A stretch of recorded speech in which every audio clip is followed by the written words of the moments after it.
Serge Trifkovic, coming from the former Yugoslavia, what would you say are the differences between living in a hard totalitarian environment versus living in a soft, politically correct one? Well, first of all, some people would say that Tito's Yugoslavia was not quite as hard totalitarian as the Soviet bloc, the countries of so-called real socialism. But the essence was pretty much the same: total party control, one-party system in which the secret police was a very important ingredient in the equation of power, and the ruling ideology of Marxist dialectic and of at least theoretical march of the vanguard of the working class to a classless society. Now, in those days, it was possible both in the former Yugoslavia and in other countries such as Poland, Romania, Czechoslovakia, Hungary, to have, on the one hand, the official discourse to which everybody had to at least formally subscribe, and on the other hand, to have the private discourse of the family and the friends. And there was, one might say, parallelism between the state above and the society below.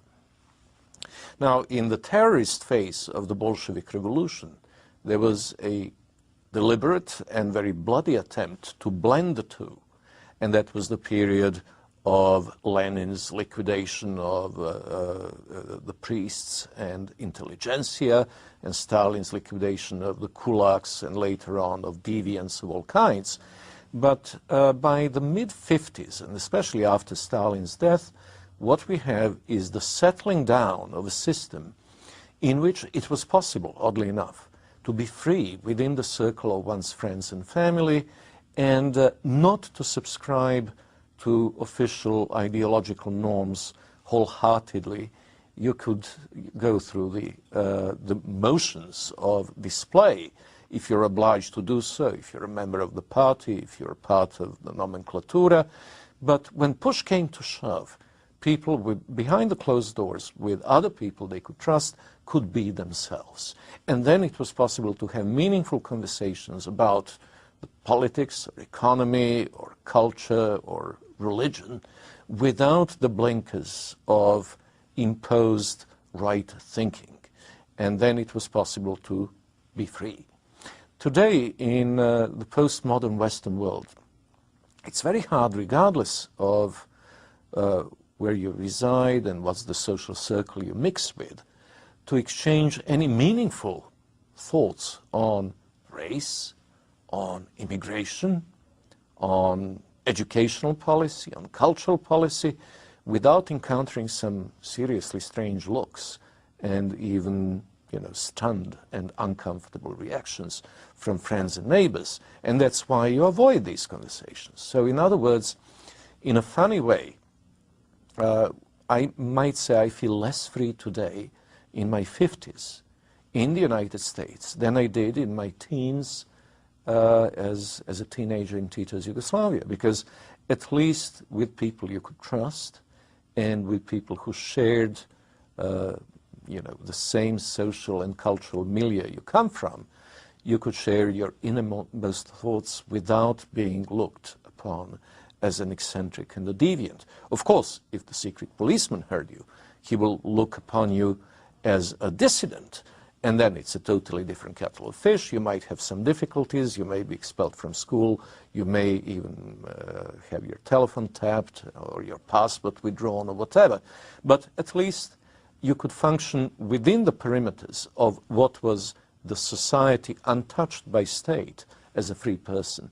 And that's, by the way, a phenomenon that many other East Europeans I know have mentioned, that in a funny way they felt freer at a time when they were being harassed by the secret police, when they were subjected to all kinds of unpleasantness by the state, because at least as individuals of integrity, they could be true to themselves and the society recognized them as such. And today, in today's America, if you fall outside the perimeters of acceptable discourse. And if you're branded controversial and let alone maverick, these terms automatically place you beyond the pale. Is there an American version of the secret police? It functions in an informal and unofficial way. At the top of the scale, it is manifested in the firing of Juan Williams from NPR. At the lower end of the scale, it is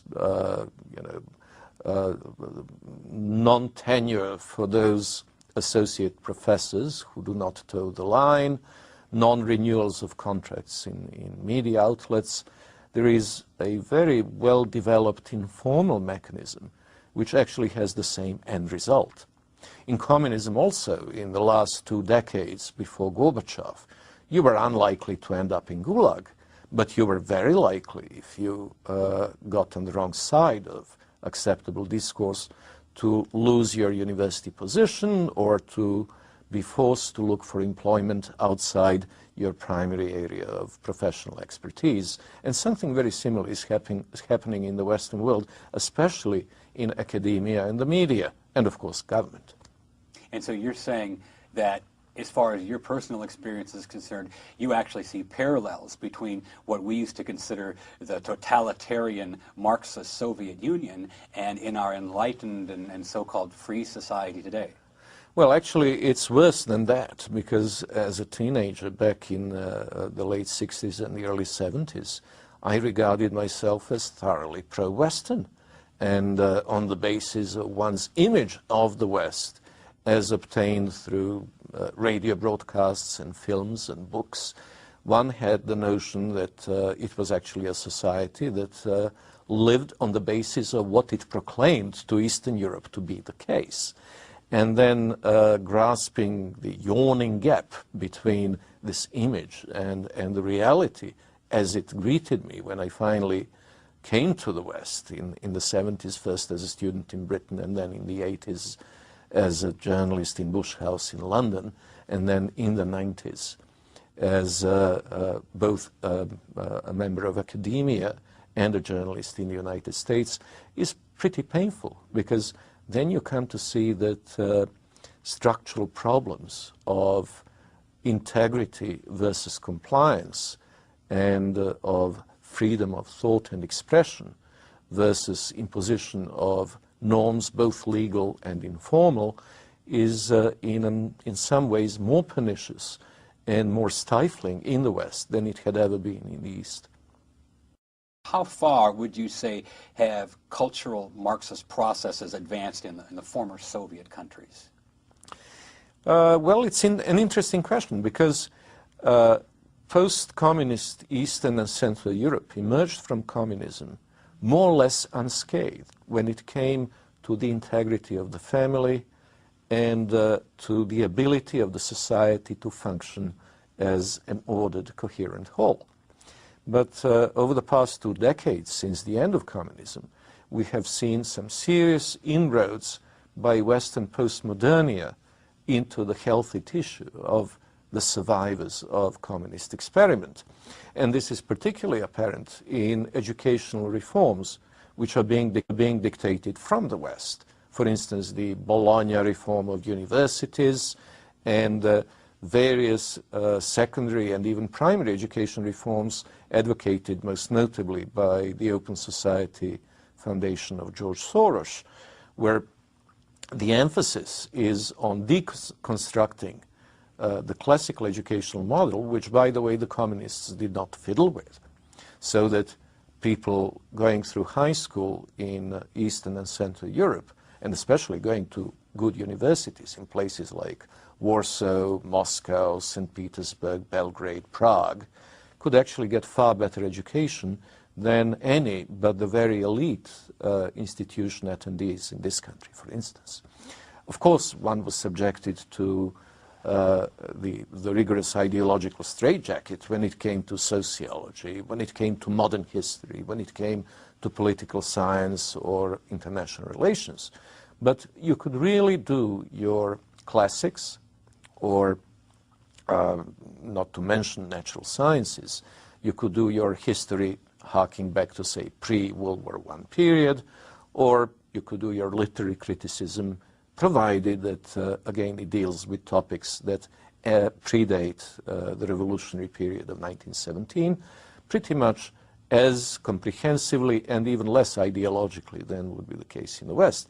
However, what has happened over the past 20 years is that these notions of reforms in the direction of getting rid of the baggage of old patriarchal, hierarchical structure of education, which placed a premium on what one might call elitist or elite educational content, has gone very far towards, in fact, demolishing the quality education that had been inherited from previous generations, and that the dumbing down of Eastern Europe is actually in full swing, which is regrettable, because I know from the example of my youngest daughter, who is in high school, that compared to what she's doing today in the United States, my own third grade in high school back in Belgrade in 1972 was, in fact, much more comprehensive, much better quality, and equipped me far, far better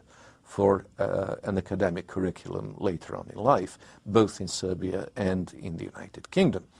And when I look at other East Europeans around the world, whether it's the Russians in Israel or in New York, or Serbian doctors in Toronto, or architects and electronics engineers in California, or the Poles in Ireland or London, you will see that there is a surprising ability to get on in life, to advance both professionally and personally, and it was all due to the fact that classical education models were pretty well preserved under communism. The second area that is under serious assault is family. Over the past 20 years, these cultural Marxist experiments based on the mantra of race, gender, and ethnicity have been promoted all over Eastern Europe in terms of anti-racist campaigns. The designated victim group were the Gypsies or Roma. And because you need to have this mantra repeated ad nauseum in each and every society, the Gypsies became the designated blacks, the victims of centuries of discrimination and the underprivileged. And the gender roles, of course, were explored extensively in the context of allegedly rigid patriarchal societies that were oppressing women.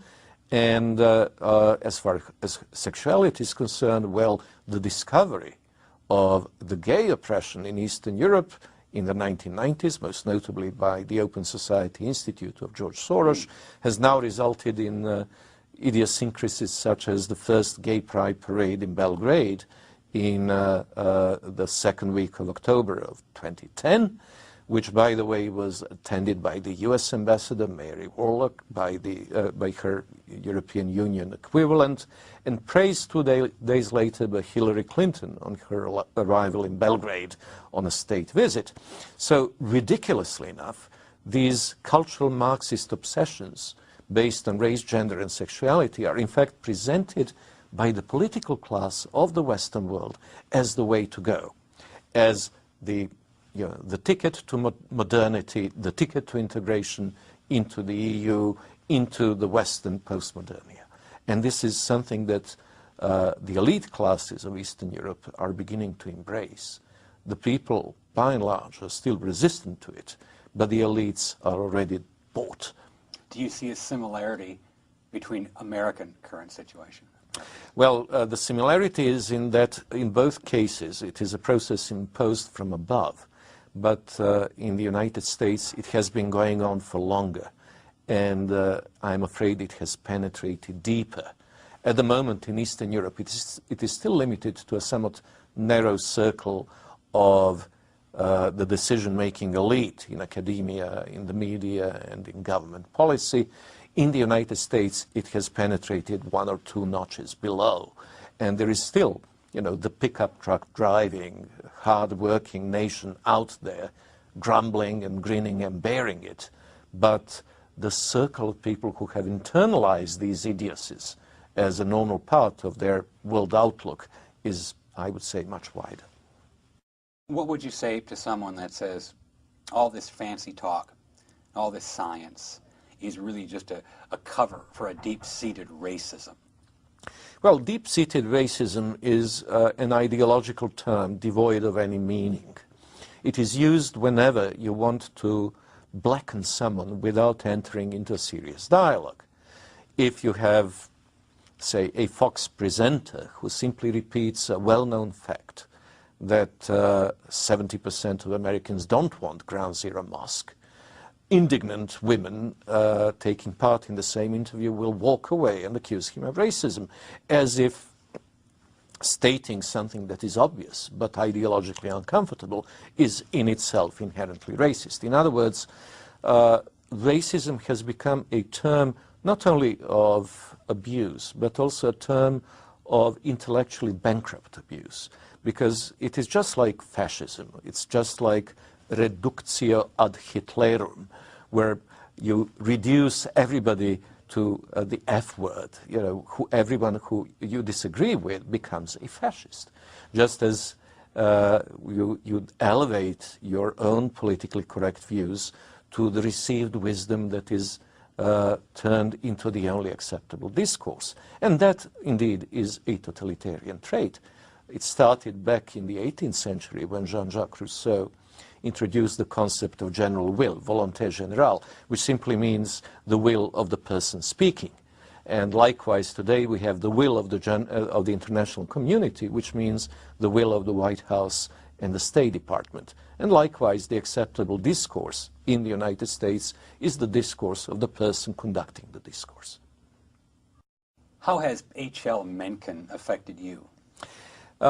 By opening my eyes to the fact that many of the idiocies and many of the stupidities we see around us are not a recent phenomenon, that the potential for them had been there for a long time, and in particular back in the 1920s and 30s, that some of the already pretty mature forms of its then contemporary manifestations were in evidence, but I still think he would be horrified if he could see what they have morphed into half a century later.